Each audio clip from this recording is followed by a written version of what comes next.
Okay. We left off Chav Zayin on the base.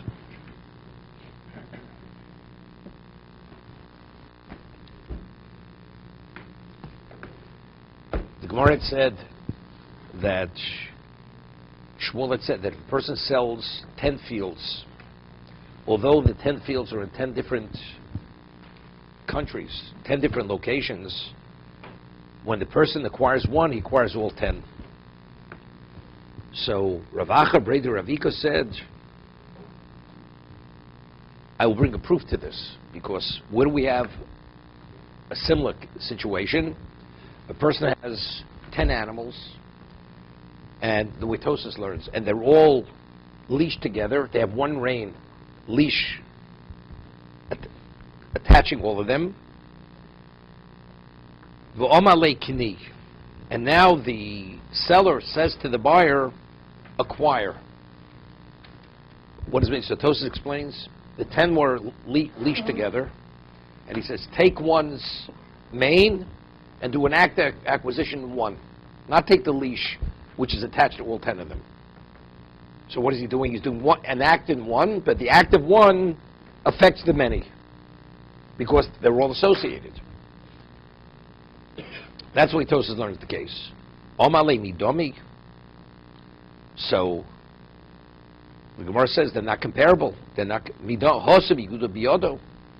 In regard to, we have the 10 animals leashed together, although he's doing the act of acquisition of one of the animals, but since he has the ability, because the rein is there to take hold of the rein, and physically they're all leashed together, therefore it's the act to one it affects all of them. But over here it's not the case. The act of acquisition to one field has no relevance to the other fields. So because each field is a separate entity, therefore they're not similar. That's the way Tosas learns the Gemara. There's another version of this. He says, I'll bring proof that what Shmuel says is incorrect. When you have 10 fields, and the seller says to the buyer, take possession of one, and through the one you will acquire all 10, whether in different locations. I'll bring you proof that it's not a valid acquisition regarding the others. Doesn't it? If he gives him over 10 animals with one rein, again, same case, and the seller says to the buyer, acquire this animal. That's the terminology he uses. Acquire animal A of the 10. And then he takes hold of the mane or the hoof of that one animal. Mikani. Does he acquire the others? Being leashed together doesn't make a difference, because what was the terminology says? Acquire this one. This means this and not the others. Yeah, no, it's a different case. Different case. There's another version where Iko said. So over there. Wait. So good. He says you would definitely agree there, right? There you would agree that you acquire one animal. That they're leashed together doesn't mean anything. We don't say this means all. This means one of the 10. That's what it means. He says, "Midami, hasam gufim chulokim, hochas sadna daracharu." Over there, factually, each animal is a separate entity. They have to be attached. If they're leashed together, they're attached with one rein. So therefore, the connotation of acquire this means this and not the others. Because factually, they are separate entities. But land, since it isn't one, acquire the field. Let's say he uses it singular. Acquire the field. He first says, I'm selling you 10 fields, and when you acquire this field. So we're trying to understand what do those words mean. Acquire this field. Does he mean this and not the others? And he's retracting? Well, no. He means to say, through the one you acquire the others. So he says, when dealing with 10 animals, which each one is a separate animal,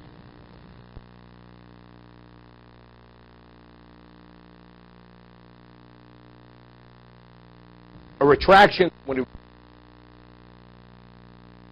surrounded by water. So how do you say that it's connected with all the others? what about all the animals that can be in one spot? That means they're all connected because they're all in one spot. No, each one's a separate entity. I understand, but so was All is attached. about the water. They're attached. Under the water attached. One big land. Right? The same thing about the animals. No, no. Because they're on the land. You know, some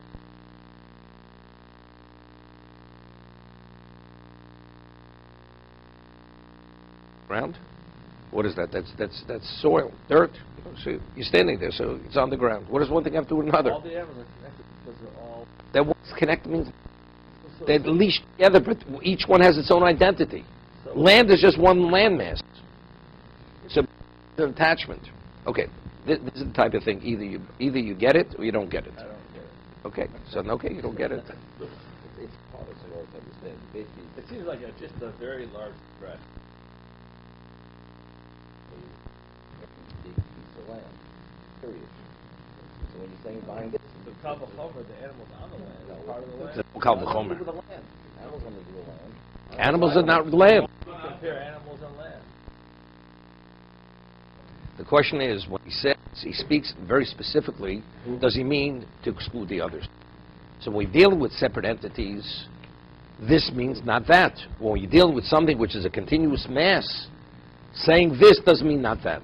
But if he didn't say specifically with the animals, just 10 animals, he says, Kli, he does need a little bit.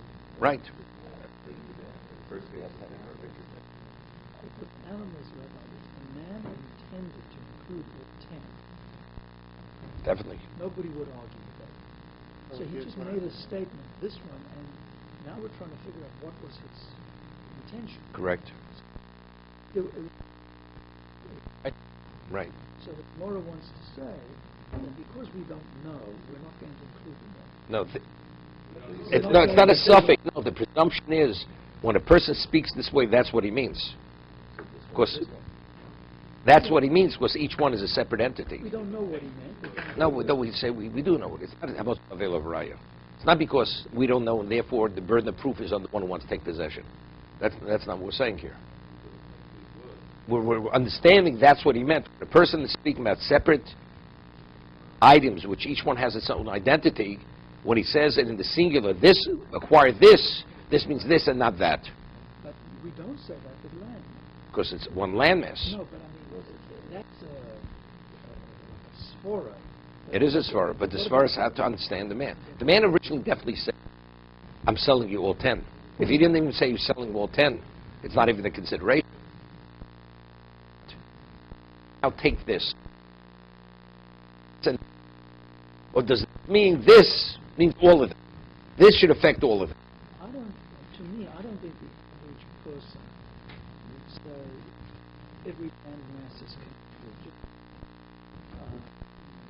You just sort of only just sit here about an island. I don't think people would think that way. To sort of think that everything is connected under the sea, and therefore that's what he really meant. Everything is together. That's a stretch. I understand the Here? The second version, he says acquire, and they said he wouldn't be able to acquire just from one The first version? version. Correct. If he does a nice kini in one, In one, he doesn't acquire. no, because he said kinig. He said Zukni. zukni. Acquire this. You said Kni. And in the first one, in the first version, he says generic. Right.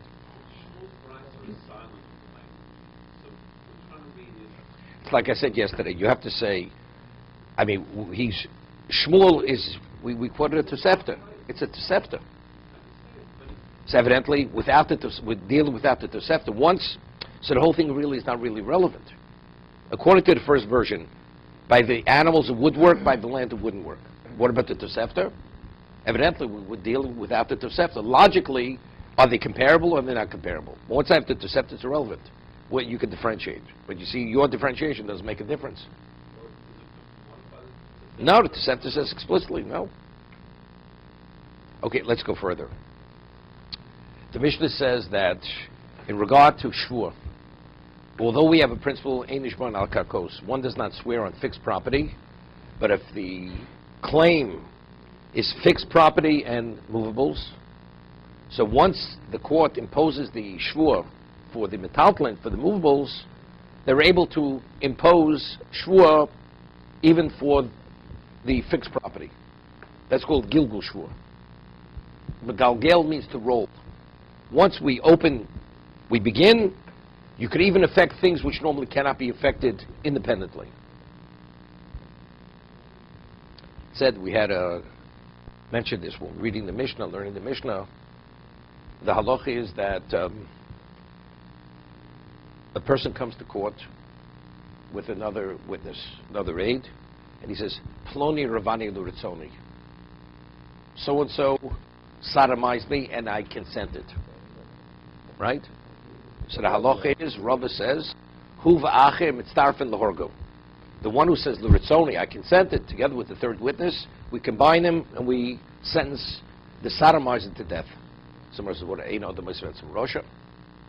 The man is a Russia. If he consented, he's not qualified to be a witness. Mara says, since we have principle Eino Damis Matzah Russia, person cannot incriminate himself. He's not believed to incriminate himself. Therefore, what does the court hear? Testimony. So-and-so committed an act of sodomy.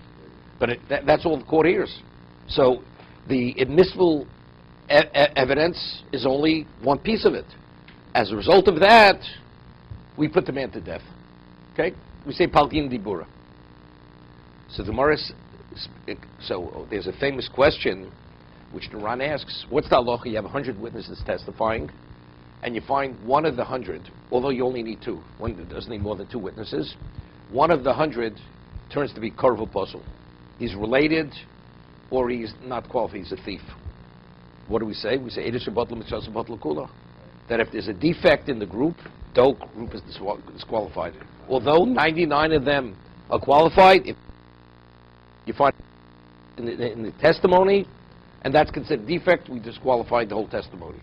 So over here, the Ran asks, fact that in court was Sony. Even though it's not admissible evidence, but factually it was part of the testimony. We rejected testimony.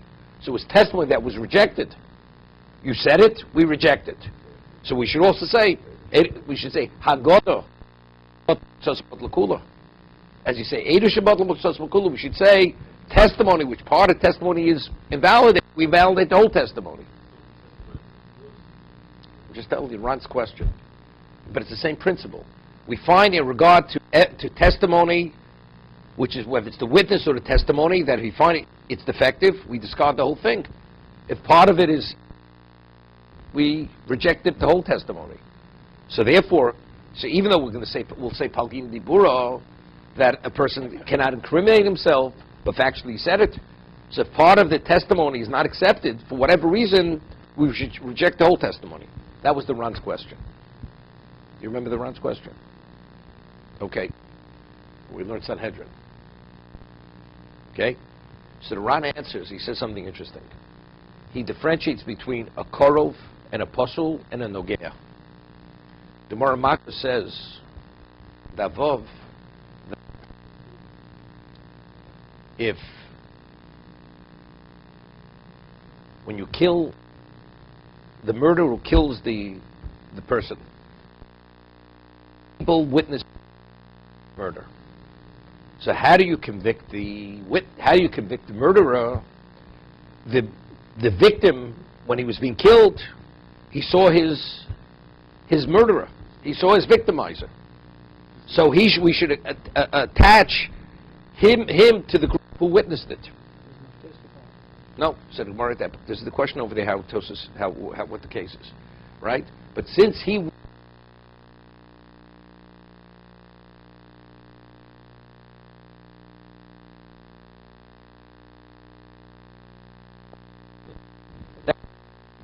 I didn't say what you're asking without learning. It's not Vav and not because you look at Tosas. So Tosas said the Gemara answers that there are different categories of disqualification. There's a disqualification because the person is a korov. Because the person's puzzled. He's a thief, he's a gambler, right? He's a Russia, That's disqualification. There's a disqualification because you have a conflict of interest. Person has a conflict of interest. He is the subject of the discussion. The murder victim, he's the subject of the discussion. He's what we call dogea. He's the subject of the discussion. As a result of that, it's not classified as, and the Torah says the subject of the discussion is not the basis to disqualify the witnesses. Because it says, we're speaking about the external people relating to the case. This is the case. That's external. Therefore, it's not a basis of disqualification. Okay? So now, when a person says, Ploni Ravani Luritzoni, how is he presenting himself? That he's the object of the discussion. Right? He's not saying, I myself am a dishonest person. If he would say, I'm a Russia because I once committed murder. That's what he says, then he offers his testimony. Then we won't accept it. Because there, even there may be yes. Because he's speaking about himself. He's speaking about himself. Right? But if it's it has to be something outside of what they're testifying about. So since over here the murder victim is the subject of the discussion, that's not a basis to what? To disqualify the testimony.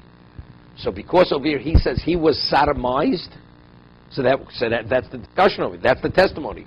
So and so committed sodomy with myself, and I consented.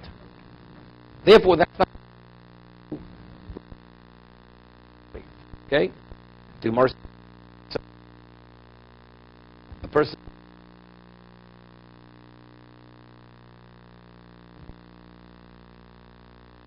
is he qualified? You don't speak about who the adulteress was, even though it may have been his wife. The testimony is accepted, correct? Even though it may have been his wife, because what is he testing about? The adulterer, not his wife. What about he says Ploni Bal Ishti? His wife committed adultery with this man. Do we accept his testimony? So the Gemara says, also Palgim Gibura, right? He's not qualified. We don't accept that. Would be similar. But the Gemara originally wanted to say that it's the equivalent of he's testifying about himself. Since we say Ishto Kagufo, that a man's wife is the equivalent of himself, so when he testifies about his wife, it's the equivalent of testifying about himself. Exactly. That's what he learns the Gemara. That's the reason why his testimony is accepted. That's the Ran. The Ran says that's what we should say, even though the testimony is rejected, but we should say himself is understand Yud and Nogea. But your wife is not yourself. Moshe says no, your wife is the equivalent of yourself, based on the principle of the Ishto, because you want a wife is the equivalent of himself. Right? So therefore it's like Pulin Ran Ritzoni. And therefore we're able to say Palgim Dibura, we divide the testimony, we accept half, the other half is irrelevant. But Rashi doesn't learn this way. Rashi learns that it's similar to a Gilgul. That when he testifies about the adulterer, since his testimony is accepted regarding the adulterer, you even accept the testimony regarding his wife. Even to kill the wife. Even to kill the wife. Okay? Because wise husband, he's not qualified to testify. That's directly about the wife. But here where he's saying, so-and-so committed adultery, it happened to be with his wife. Right? Happened to be with his wife. Not only is he believed regarding the adulterer, even regarding his wife. But it's not believed regarding his wife. You say, so since the testimony, the court accepts the beginning of the testimony, they accept the end of the testimony. I'm just saying that's what Rashi learns over there. Same thing happened. You have to differentiate between two situations. Again, we'll learn the sugya there, but that's the way Rashi learns. Same thing happened if you were the cause of puzzle in the second half. It would still be accepted because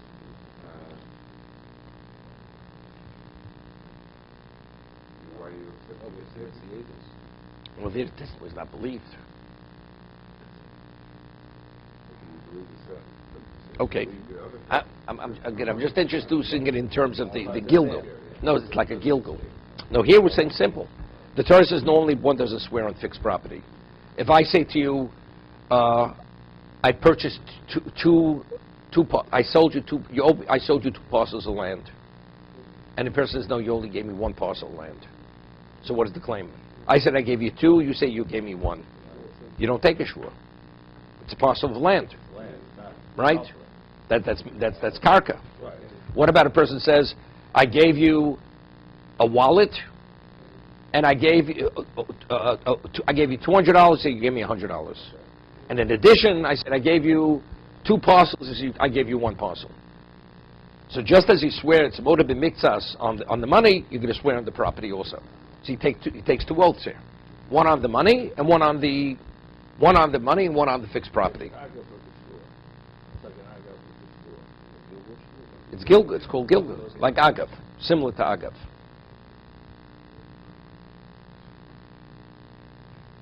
Except here there's a double liability. Right here he has to, if he lies, he has to bring two karbanos. It's like he took two oaths. He took two oaths. He took an oath on the land, on the metaltlin. He took an oath on the land. Okay.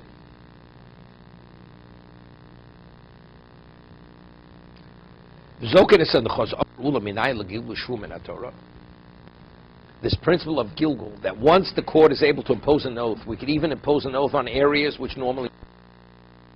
Where is it derived from?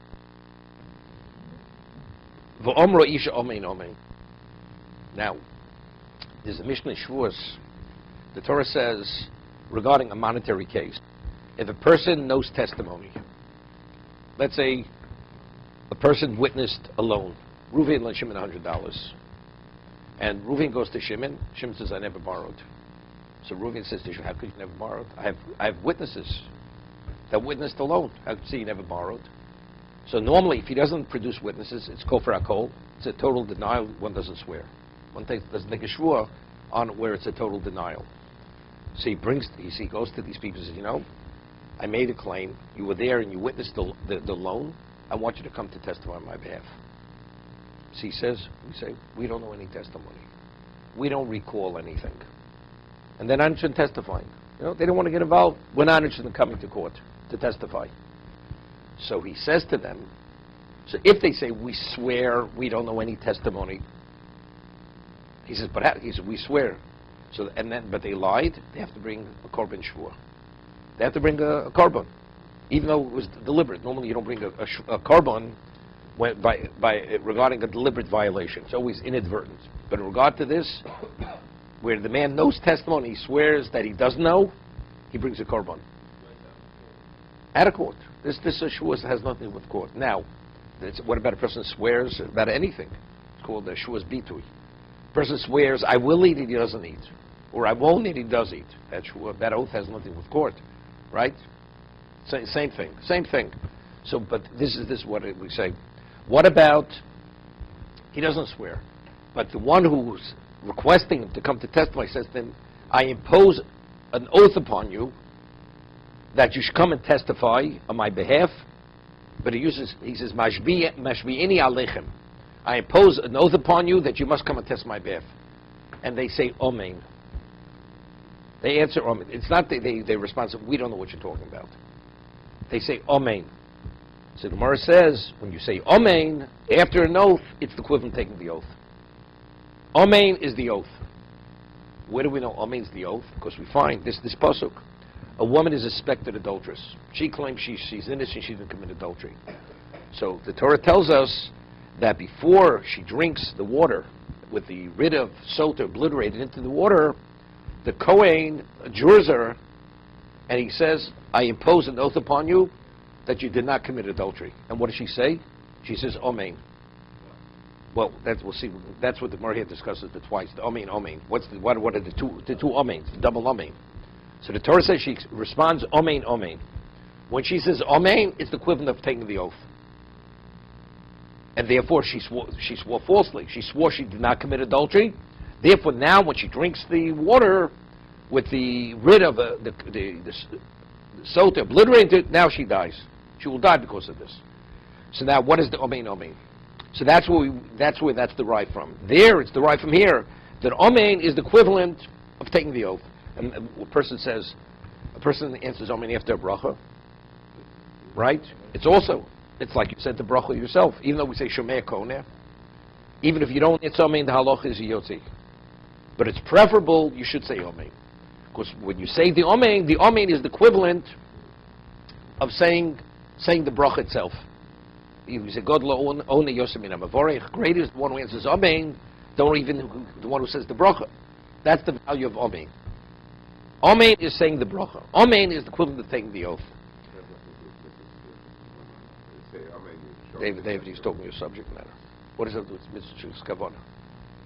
No, when you're saying Amen, it shows that you have kavanah. It's more than kavanah. It's more than kavanah. Well, God knows whether you have kavanah, whether you intend or not, right? There's a Tosas Sukkah.